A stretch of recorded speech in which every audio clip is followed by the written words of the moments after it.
Is it really true that Israel was a land without a people for a people without a land? What was all this area before the First World War? When Britain got the mandate over Palestine, what was Palestine then? What was Palestine? Palestine was then the area between the Mediterranean and the Iraqi border. East and West Bank was Palestine. I'm a Palestinian. From 21 until 48, I carried a Palestinian passport. This lie is used and has been used to justify the land theft, dispossession and ethnic cleansing by 1,000 cuts, generation after generation. So let's just examine the claim that it was a land without people, shall we? No people need passports. No people need money.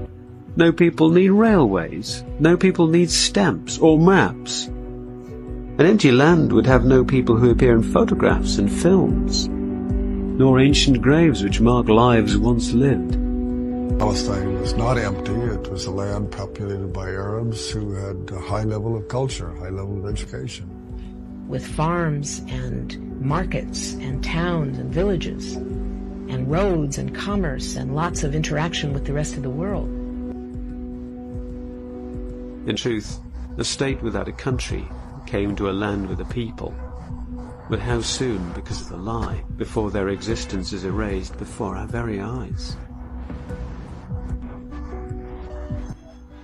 The Israeli-Palestinian conflict can seem impossible to comprehend.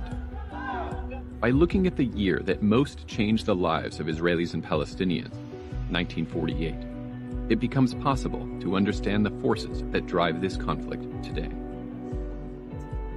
For Israelis, 1948 was a year of creation.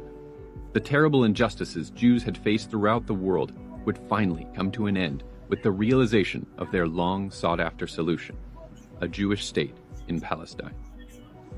For Palestinians, 1948 was a catastrophe. That one year saw the destruction of hundreds of Palestinian villages and towns, their inhabitants replaced by outsiders from Europe and Russia, and most Palestinians would never see their home again.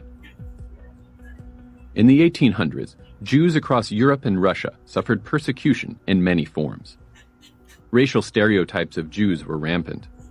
Movements called for boycotting Jewish businesses. In many places, Jews were not allowed to attend universities, were forced to live in certain neighborhoods, and were prevented from entering roles in government. Jews began to look for a way to end their suffering. Some came up with the idea to bring all of the Jewish people out of Europe and settle in a place where they could finally be secure. The place they chose was Palestine, and the movement, formed at the end of the 19th century, became known as Zionism. Well, what the Jews did in their little circles and societies abroad which promoted Zionism, as it came to be called, is they gathered some money and then they sent off a family or a group of 20 people or whatever to Palestine. They bought little chunks of land and established small settlements. Europeans had been colonizing land across the globe for centuries, and Zionism would follow in that tradition. But there was a problem that was overlooked by a popular Zionist slogan about Palestine. A people without land for a land without people. Okay, so they wanted to give the Jews a land because they didn't have land. But the problem is that the land they gave them had people. It was inhabited by Palestinians for thousands of years. When Zionist settlers began arriving in the 1880s, the Palestinian population already numbered around 450,000 Arabs and 20,000 Jews. كانوا اليهود موجودين يهود حقيقيين من اليهود اللي غير متطرفين، يعني كانوا مستقيمين وكانوا يعرفوا انه انا الي حق اني اعيش هون مثل ما له هو حق يعيش هون.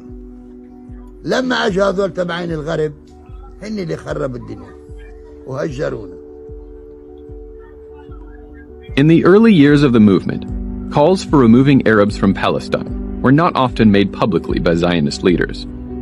But as larger and larger groups of Jews began arriving in the country, discussions about encouraging the native population to leave by purchasing their land or through other means, began to spill into the open. In the 1920s, thousands of Arabs became homeless after Zionists purchased their land out from under them by making deals with wealthy landlords from nearby countries. The rise of Hitler in the 1930s led to a massive increase in Jewish immigration to Palestine. The Arabs watched the arrival of more and more Zionists, saw the growing number of those who had lost their homes, and heard pronouncements by some Zionist leaders that they had plans to one day outnumber the Arabs. The Arabs revolted. In 36, 39, they revolted against the British and against the Zionist presence. The leadership of the Zionist movement and the leadership of the Palestinian Arab population. They both have made the same diagnosis of their situation, and this is what they understand: that the establishment of any type of Jewish state in any part of Palestine where there was going to be a Jewish majority necessarily required the large-scale displacement of Palestinian Arabs. The Jewish community in Palestine had skyrocketed throughout the Zionist movement. But in 1947, it still only represented 1/3 of Palestine's population and owned less than 7% of the land. The United Nations Partition Plan called for giving 56% of the country to the Jewish state. This proposal shocked the Arab community. Not only would the Jews receive over half of Palestine, but they were also receiving most of the land suitable for farming. After the villages in Palestine were occupied in 1948 and the urban neighborhoods were taken, the new state of Israel decided to erase the Arab character of these places. For the story that the Palestinians now make a lot out of, the 400 villages that lost their names, is a true story.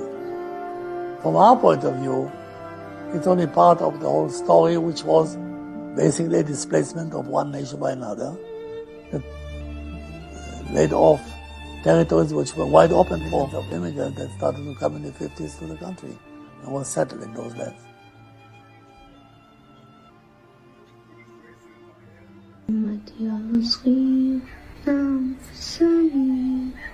تأتي العصفور بتفيكك بكير أنا من جنبك نعم في أمان كل بلاد الحار